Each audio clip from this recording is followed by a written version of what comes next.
Hola, estimado amigo de la ciencia. Soy Nachito Tuxpro y una vez estoy aquí para enseñarte toda la biología. En este caso, más que nada, del ciclo ovárico. Uh, ya. Vamos a tratar de que sea más resumen porque el anterior no hacía casi nada resumen, más o menos deficiente por ahí. Ya. Entonces, ¿qué es lo que necesitamos saber? Primero, ya esto es sobre la mujer, sobre el ciclo ovárico y todo eso. Las mujeres no nacen con la menstruación, es un proceso que se desarrolla en la pubertad. ¿Ya? Entonces, ¿cómo nacen las mujeres? Nacen en una etapa prepuberal, donde al nacimiento hay en los ovarios hay puros folículos primordiales, pero los cuales están detenidos en una etapa de meiosis 1 y están detenidos. Y en esta etapa prepuberal, que es como del nacimiento a la etapa puberal, no hay producción de GnRH, ni LH, ni FSH, lo que causa que tampoco haya producción de estrógeno ni progesterona. Esto quiere decir que no hay menstruación y no hay desarrollo de las características sexuales secundarias. Luego se llega a una etapa puberal, que se caracteriza por la activación del eje hipotálamo-hipófisis. Esto quiere decir que la secreción cíclica de LH y FSH. Pero ¿cómo ocurre este cambio de la etapa puberal a la prepuberal? Bueno, este cambio está comandado principalmente y está muy relacionado al peso. Cuando las niñas adquieren cierto peso, se activa. Pero ¿cómo se activa exactamente? Ocurre un cambio a nivel del hipotálamo, donde antes en la etapa prepuberal había una mayor cantidad de GABA, por lo tanto más inhibición y poca cantidad de glutamato, pero ahora, con el aumento de peso y la entrada a la etapa puberal, lo que pasa es que hay un aumento de glutamato y disminución de GABA, por lo cual se activa el hipotálamo, por lo cual se activa el eje hipotálamo-hipófisis, por lo cual empieza todo este ciclo, ¿ya? El ciclo menstrual, que consta aproximadamente de 28 días. Vamos a tener el día 1. Esto lo vamos a ver como a grosso modo, ¿ya? En el día 1 se caracteriza por la menstruación. ¿Qué es la menstruación como tal? Es como la ruptura del endometrio, es la liberación de la capa funcional del endometrio. Entonces, en este día 1 vamos a encontrar que el endometrio no va a tener capa, va a estar sin su capa funcional porque acaba de ser degradada. Y aquí en los ovarios encontraríamos un cuerpo albicans. ¿Ya? Como hay un cuerpo albicans, no hay producción ni de estrógenos ni de progesterona. Al no haber producción de estrógenos y progesterona, no se inhibe la GnRH ni la adenohipófisis. Entonces, como no se inhibe, tenemos liberación de GnRH, que va a actuar sobre la adenohipófisis para liberar LH y FSH. ¿Ya? LH va a actuar sobre las células de la teca. ¿Ya? ¿En qué va a hacer sobre las células de la teca? Se va a unir a la célula de la teca por receptores de la membrana y va a permitir la síntesis de testosteronas. Testosterona, la cual va a ser enviada hacia las células de la granulosa. Comunicación paracrina. Antes de pasar a lo que hace la FSH, es importante destacar que la LH no solo permite la síntesis de testosterona, sino que también lo que permite es la maduración y la salida del ovocito en la meiosis 1, porque como recordamos, los folículos primordiales están estancados. Entonces hay que sacar al hermanito. Hermanito, ayúdame, están desesperados por salir de la meiosis 1. Y esto, ¿cómo se logra? A través de la LH, que lo que va a producir es una ruptura de la vesícula terminal. Al producir esta ruptura de la vesícula terminal, el ovocito puede seguir. Y esto lo logra también porque la LH estimula como distintas moléculas intramoleculares, intracelulares, que permiten, por ejemplo, la entrada masiva de calcio al ovocito, que permite la expresión de este gen que es MPF, que es como factor de la proliferación o de la diferenciación, es como algo así. Entonces permite que se diferencie. Y eso, entonces se diferencia y puede seguir. Cierre paréntesis. Por su parte, la FSH se va a unir a las células de la granulosa por receptores de FSH que están en la membrana.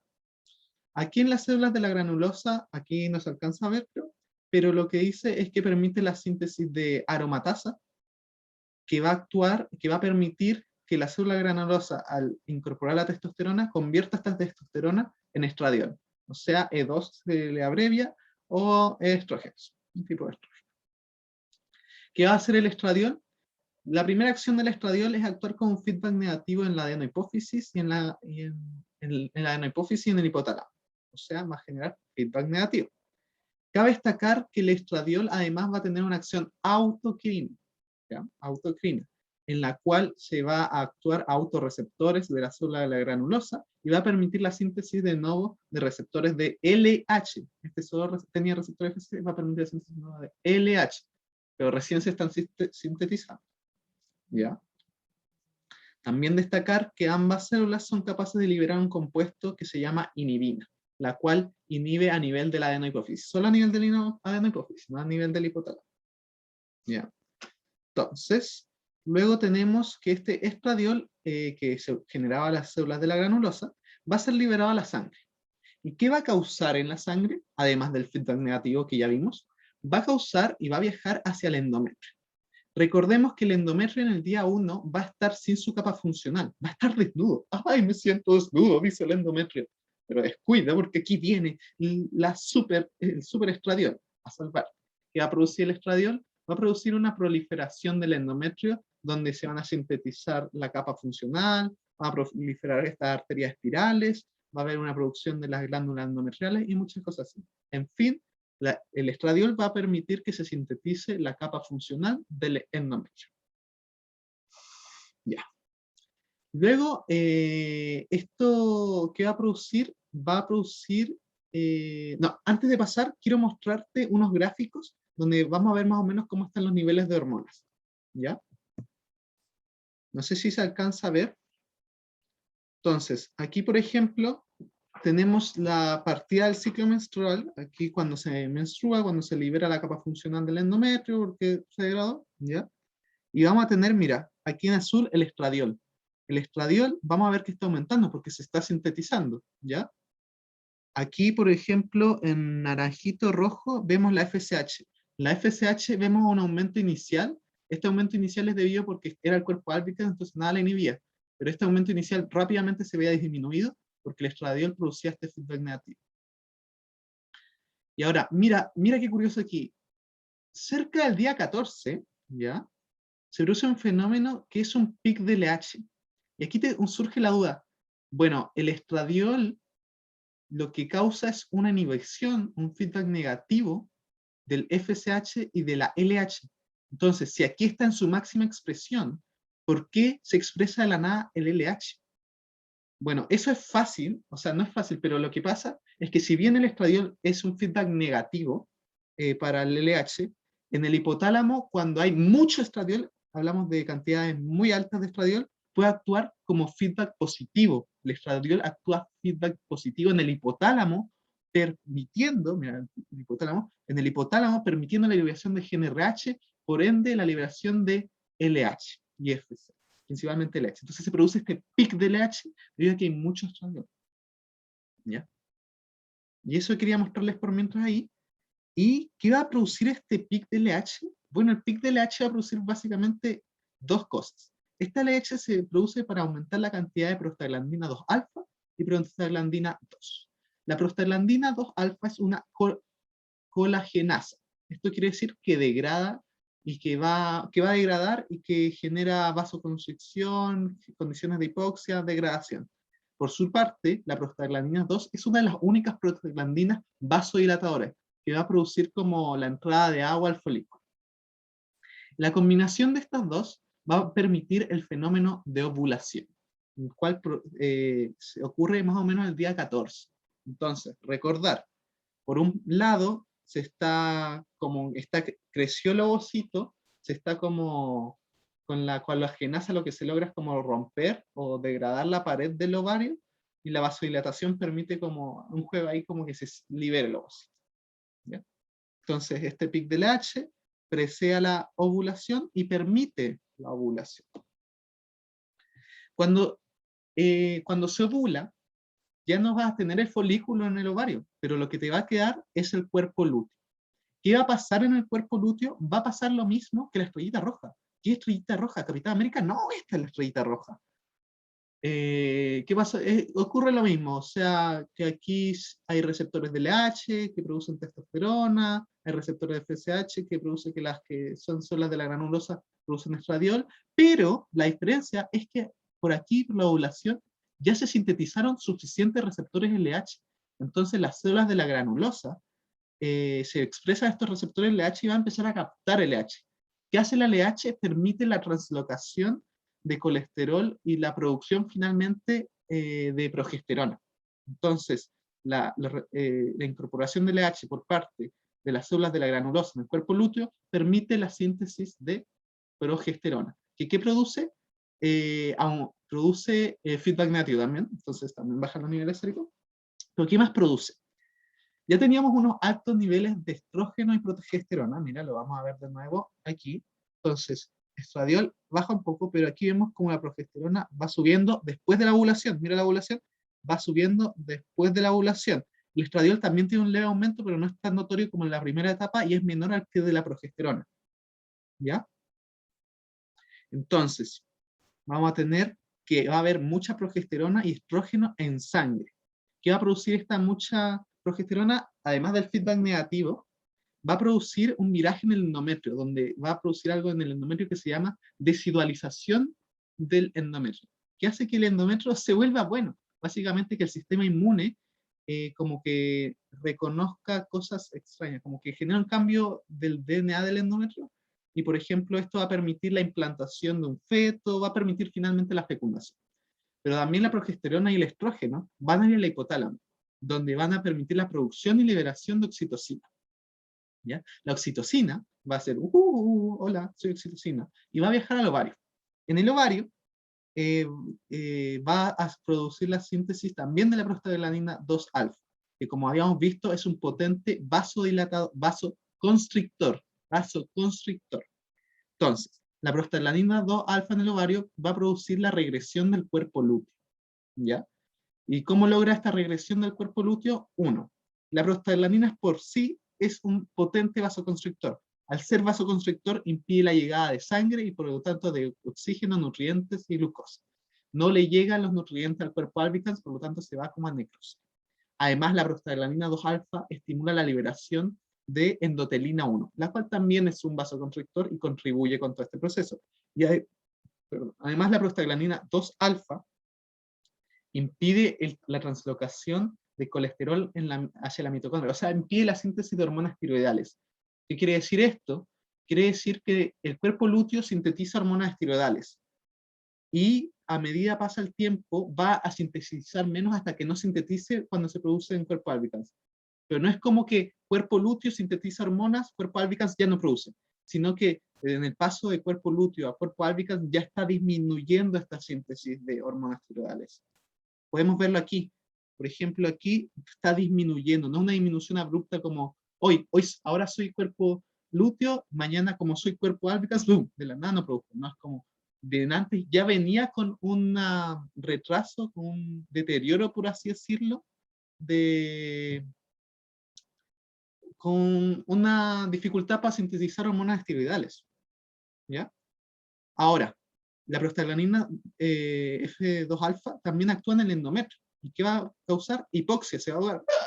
Se ahoga el endometrio. Y va a producir hipoxia principalmente en las arterias espirales. También esta hipoxia va a actuar y va a activar la enzima MMP, que es como matriz, no sé cuántito, que básicamente degrada la matriz y permite la degradación de la capa funcional. Entonces, ¿qué tenemos aquí? Una degradación del endometrio y una formación de un cuerpo albicans. ¿Y esto en qué se traduce? En menstruación, que es el inicio del ciclo. Y así es como el ciclo ovárico en sí. Me faltó las fases, no se las nombré. El ciclo vamos a reconocer básicamente dos fases que se reconocen como distintos nombres. Es importante destacar que el ciclo es multisistémico, como vieron. Actúan los ovarios, en el endometrio, en el moco cervical, etc. Entonces, vamos a tener, por ejemplo, una fase estrogenativa, de estrógeno, una fase estrogénica, que es la comandada por estrógeno, la cual es esta inicial. Toda esta es la estrogénica. ¿ya? Y es la que, por ejemplo, aquí vemos como el estradiol domina. Y vamos a tener una etapa progestiva, que es cuando se forma el cuerpo lúteo, ¿ya? Y es la que en la progesterona. De esta misma forma, la estrogénica también se llama folicular, porque durante toda esta etapa se está desarrollando el folículo. En cambio, la progestiva perdón, se llama lútea, porque se desarrolla en el cuerpo lúteo. Y por parte del endometrio, la primera se llama proliferativa, porque al principio prolifera el endometrio. Y esta se llama secretativa, porque secreta las glándulas endometriales. Aquí tenía otras imágenes. Pueden ver cómo varía la temperatura, pero es muy poco. Hay gente que usa como método como detección del ciclo. No lo veas. Aquí se ve como el crecimiento y maduración del folículo, la ovulación, cómo se genera el cuerpo lúteo, cuerpo albicans. Aquí podemos ver cómo es el endometrio, menstruación en los primeros días, cómo se queda sin su capa funcional siendo muy delgado, cómo va proliferando, las células espirales proliferando, y también aquí vemos las glándulas endometriales, hasta que finalmente se degrada de nuevo y de nueva menstruación. Aquí podemos ver todas las etapas de las hormonas, podemos ver cómo la FSH y el H básicamente están bajas durante la mayoría de la vida, o sea, del ciclo, como que no tienen tanto aumento. Luego, eso sería el ciclo, pero luego en el ciclo de vida de la mujer va a pasar la menopausia, que la menopausia básicamente es que se acaban los folículos primordiales. O sea, no quedan más ovocitos, no quedan más folículos que usar, entonces no hay cómo. Entonces, si se acaban, se significa que no va a haber ni estrógeno ni progesterona. Si no hay estrógeno ni progesterona, no va a haber, mira, aquí, si no hay estrógeno ni progesterona, no va a haber feedback negativo, entonces va a aumentar LH, FSH y GnRH. ¿Qué va a producir esto? Lo denominado climaterio. Es como una adaptación que produce después, como que el cuerpo se está adaptando y producen los achaques. Por ejemplo, ocurre los signos y síntomas neurovegetativos. Ocurre la osteoporosis. ¿Por qué ocurre osteoporosis? Porque no hay estrógeno, entonces no se protegen los huesos. Recordar que el estrógeno estimulaba los osteoblastos e inhibía los osteoclastos. Entonces el estrógeno lo que hacía era favorecer la captación de calcio y la mantención de calcio en el hueso. Al no haber estrógeno, se favorece que el calcio salga a los huesos, osteoporosis. Hay más riesgo de enfermedades cardiovasculares. Las mujeres de por sí tienen menor riesgo que los hombres y luego del climaterio tienen como el mismo porcentaje que los hombres. En los hombres no pasa la osteoporosis porque están constantemente produciendo testosterona. Hay sequedad vaginal debido a que el mucus, eso no les dije, pero mucus, y no hay menstruación claramente, ni expresión de características secundarias, tampoco se necesita. Y es importante la estrona. ¿Qué es la estrona? Es el estrógeno que queda más presente una vez que ya no hay estradiol. ¿Y cómo se sintetiza la estrona? La estrona se sintetiza a partir de aldosterona, que secreta la glándula suprarrenal, la corteza suprarrenal, y se procesa por aromatasas también, pero en el tejido adiposo y tejido mamario. Sí. Y lo que no le había dicho del moco. En el muco hay varias, no es tan relevante. Lo importante es que antes y después de la ovulación está como cerrado, como antiespermio. No me llegues espermio, no me llegues espermio. Durante la ovulación, como que expresa las criptas cervicales, se expresan criptas cervicales, aumenta el moco, y este moco se hace más afín a los espermatozoides, como que favorece, los nutre. Entonces durante la ovulación, más de este moco como favoreciendo. Antes y después no. Y durante la ovulación también la apertura de estas criptas cervicales del cervix que favorecen que los espermatozoides se queden ahí. Como que van y dicen, hermanito, estoy cansado de correr hacia el ovocito, mejor me tomo un descanso y una Gatorade. Entonces esperan ahí, conversan un poco de la vida y esperan en las criptas. Eso, sobre las criptas. Y eso diría que yo diría que es la mayoría de lo que tienes que saber. Te voy a presentar otras imágenes que me parecieron. Aquí, en este, podemos ver cómo es el desarrollo de las ovogonias. Ya, entonces tú partes. Ya, esto es fetal. Entonces, tenemos la CPG, proliferan muchas ovogonias.